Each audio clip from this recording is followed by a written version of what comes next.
Right, guys. I want to share a tool I've been building with the help of ChatGPT. It's to help you if you are already active in terms of your investments, whether it be something like an ISA, your pension, retirement fund, anything along those lines. It's something I've built along the lines of the research I've been sharing on my blog about cycles. And I've got Anna here to help me so that she can ask me anytime I start talking about something that doesn't make sense to her. So we just cover all the gaps. So it's not quite the final product, but stay with me. I think you will enjoy this. By the way, guys, just to remind you, this is not financial advice. And also, I'm only using Python as a teaching tool here. I don't actually use it in my analysis. I use something a bit more sophisticated built by a genius who used to work in nuclear research. I'm not going to say where, but he built a tool that you can see some of the outputs in my research, where I can analyze so many different cycles in a lot of different ways in depth to get the kind of predictions that I make. Okay, so I'm going to share my screen. First thing we're going to take a look at is a very long conversation I had with ChatGPT.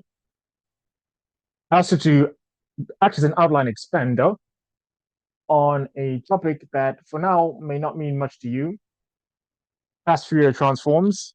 And it is a tool that we're going to use to forecast the market. We're going to forecast the future. And I'm going to be able to share the prompts I've been using in ChatGPT, um, which you'll see, you know, I'm always, asking for a bit more feedback because it starts getting a bit technical. So I was sharing all sorts of equations that aren't really going to help our discussion.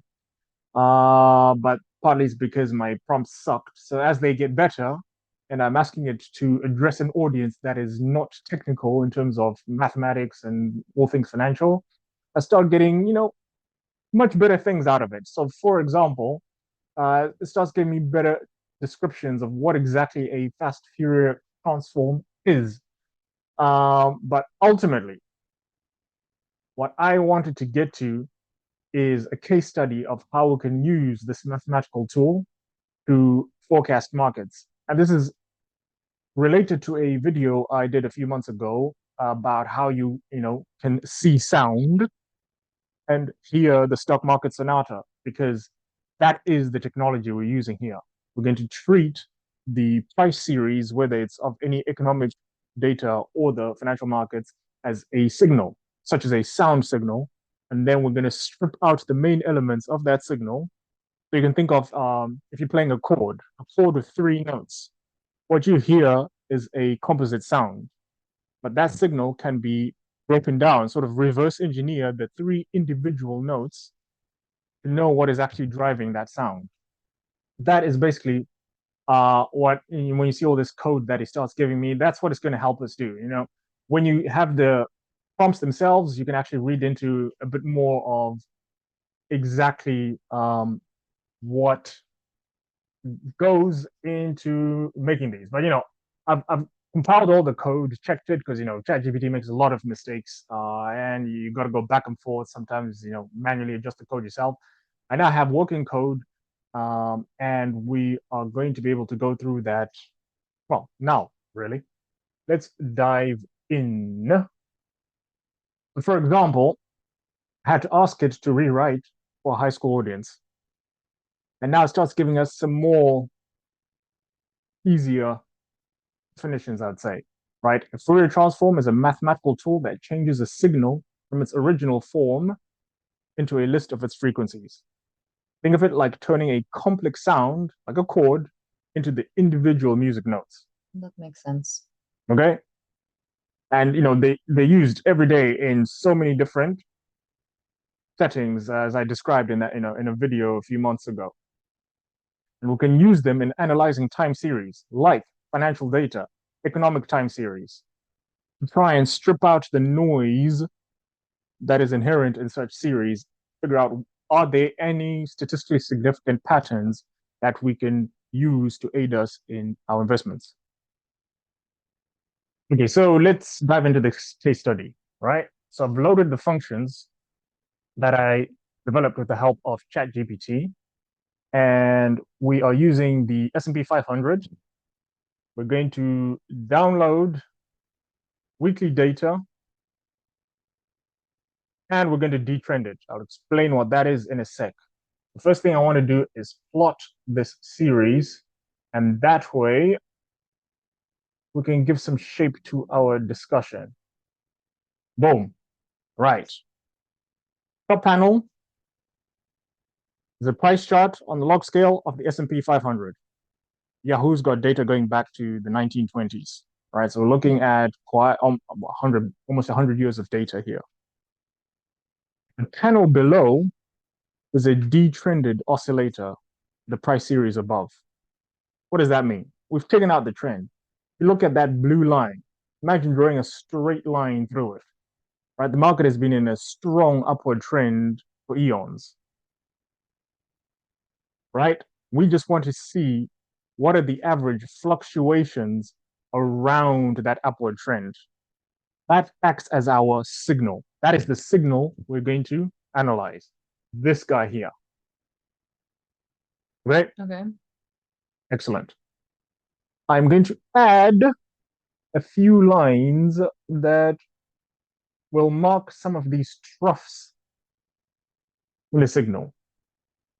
You can see now we've got some dates that are being shown at these really low readings of the detrended oscillator. And you can immediately recognize what those dates were.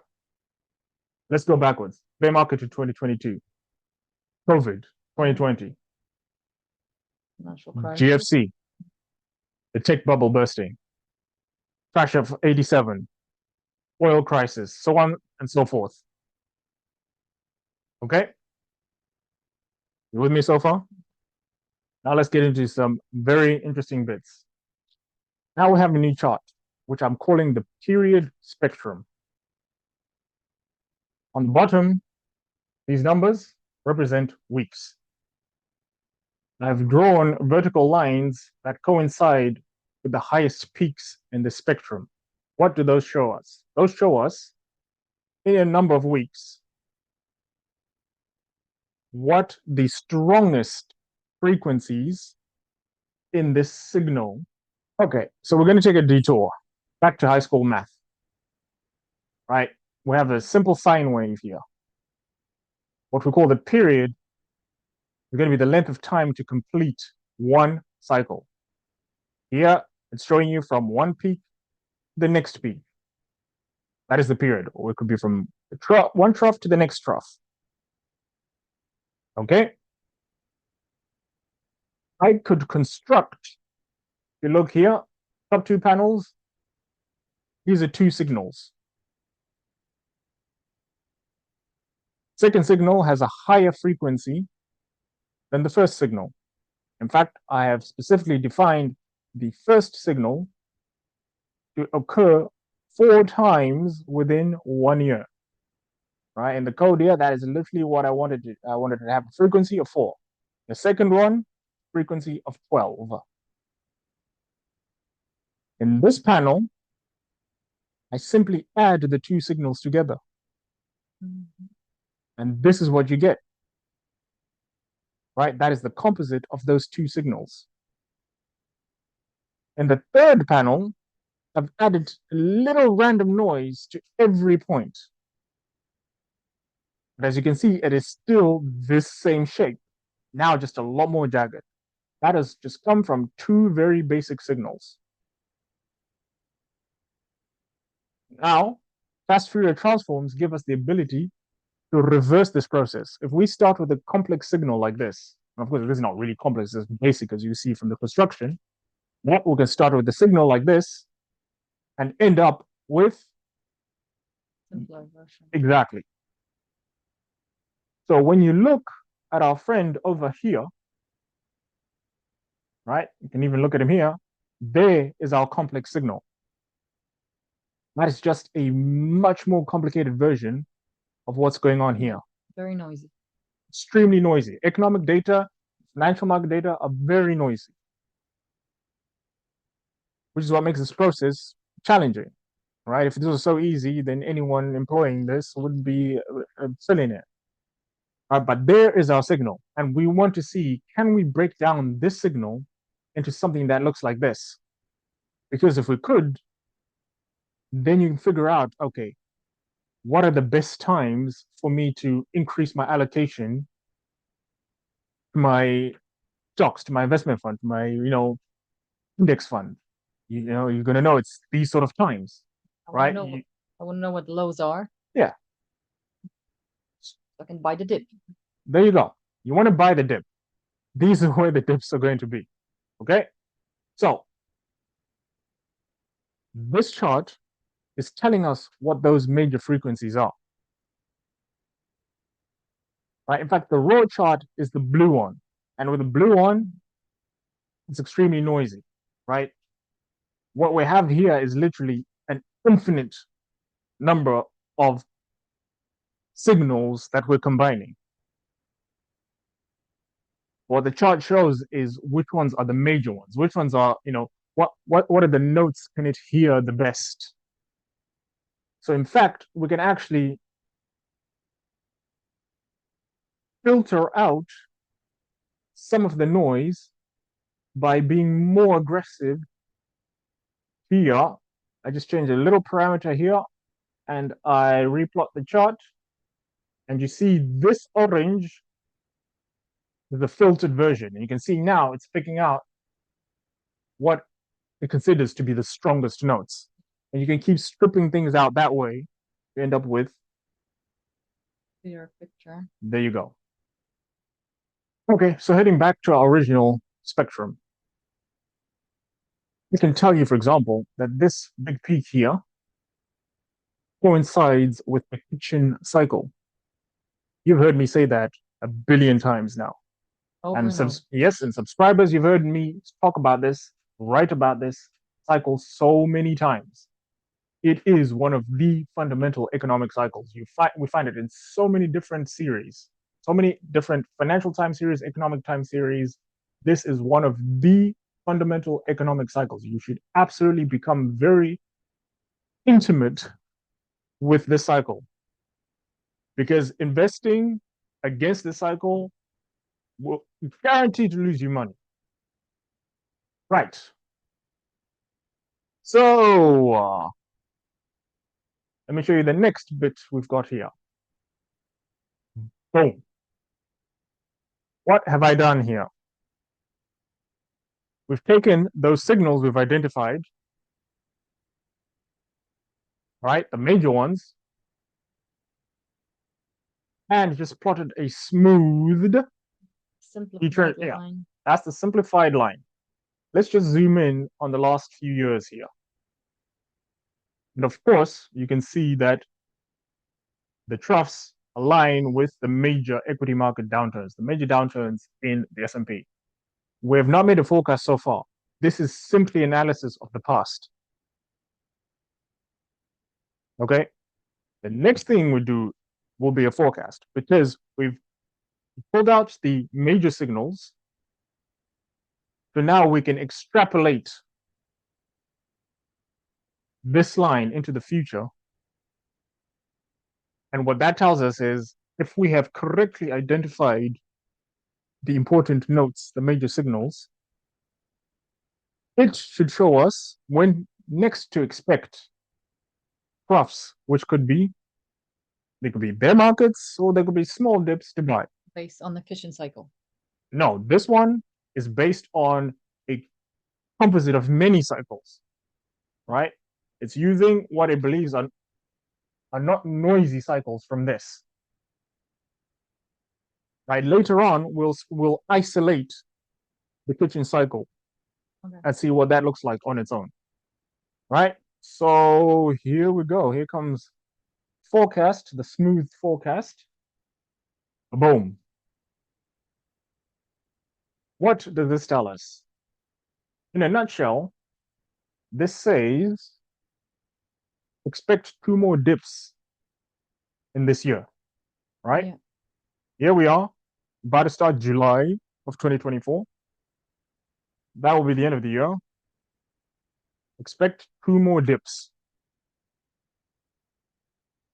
Could those dips be large bear markets, such as we had in 2022, you need other techniques, other things come up with a better picture of what to expect, right? And then there's this sort of stuff we dive into more in the reports, right? But this is suggesting expect two more downturns this year.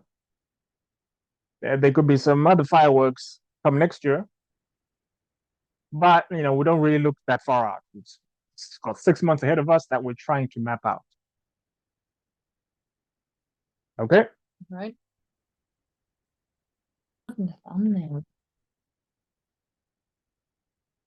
Okay. That is a forecast based on this technique we just used. Something I want to do here is isolate the kitchen cycle. Right? Let's isolate the kitchen cycle. And then you can actually see how I made so many good calls over the last 3 or 4 years. Right? The main basis of that was the kitchen cycle. Of course, I combined that with a few other techniques, some other cycles of note that reinforced the view or the message I believed I was getting from analyzing the kitchen cycle. Here goes. Here we're isolating the major peaks. The last one here you go, at 182 weeks, right? It's about 3.5 years, 40 to 42 months. That is the cycle that Joseph Kitchen discovered way, way back in the 1920s, I believe. And you can see the rhythm of downturns that it points to. In fact, let me just go a little further back. Why don't I? History. Let's look at 20 years. Why not? Plot 20 years of the kitchen. And you can kind of see how these troughs, these corrections, come roughly with that rhythm. Every 42 to 40 to 42 months, there is a correction of some degree. Right? We can't actually say it's going to be 50% or it's only going to be 5% or whatever. But there's this rhythm. And if you read into the research, you can know why this rhythm most likely exists. Right? I'm just going to shift back to our shorter period here and just focus on the last couple of years. Here was our bear market in 2022. And I was calling for it to end in 2023 when I was saying, hey, now it's time to get out of shorts. We need to buy and keep buying because the market is going to go back to record highs. I reiterated that message in March when we had that massive banking crisis, or so-called banking crisis is what I called it in the US, and they're all blowing up those regional banks and whatnot. And guess what? I was buying. I was telling you to buy. We were buying home builders. We were buying semiconductors. We were buying tech stocks at a time where pretty much all the experts, all the pundits, whatever you want to call it, were telling you. YouTube experts, definitely. Exactly. They were all saying, well, we're crashing. Rates have gone up too fast. And now you're seeing it happening. Whatever. All that, I don't even follow the news. I don't look at that because the cycles pretty much give me confidence of what the news will be. Because there aren't really some magic crystal ball forecast of the future. It's just talking about repetition. When you analyze the data and you see these rhythms, it's just telling you something about our nature, the cyclicality to the periods of progress and regress that we go through. Right? What we're seeing, what we will see, there is nothing new about it. It has all happened before. That is what cycles teach us. So, heading into the next couple of years, what does the kitchen cycle tell us? Well, at some point in time, this bull market will get tired. It will end. And there will be a bear market. How big? Who knows? It might be, if you consider this a big bear market, yeah, that was a downturn. I was on the downside of a kitchen cycle. Right? There was some nasty stuff on the downside of this one. this felt big at the time.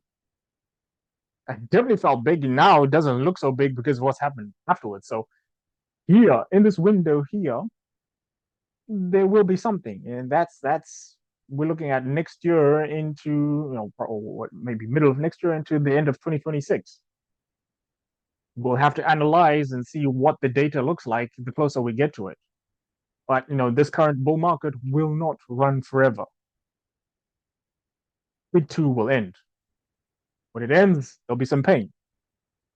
And then that pain will be replaced by a basing period, and then we enter into another bull market, right? But remember, that is just one cycle, one of several major cycles that we need to stay on top of. But for medium-term investing, I think everyone needs to know what's going on with the kitchen cycle. They need to know, when I say what's going on with it, they just need to know what is the time. Are we in a period where the kitchen cycle is rising? In which case, we just want to be allocating as much as we can to those ISAs, I don't know what the equivalent is in the US, whatever they call it. Your tax-free investment that the government gives you. You want to be shoving as much into the index funds, right? You don't have to be smart about it and be a stock picker. Just buying index funds. And then at some point, you either want to hedge, liquidate, or just slow down your buying because we're investing for the long term. So I think that would be useful to those who invest every month. They put a little bit of money every month, knowing when to actually put more money in. Exactly. Because timing is important, especially if you've got very limited resources. Yes. And most people would struggle if they're seeing a big red return, negative return, when they start investing. So I think having such knowledge would help you. Will certainly help you get a bit more confidence on when is a safer time to be allocating to your investments. If you want to know more, you want to learn more about different cycles, see how they can help you with your investments, sign up to my Substack. I'm going to put the link below. I share a lot of free research. Yes, there's some paid content. You don't need to look at that yet because that gets a bit technical. Just focus on the free articles. There's a lot I share in terms of what's happening with the economy, what is happening with the markets, and we can delve into some more bits about learning cycles using these free open source tools in the future.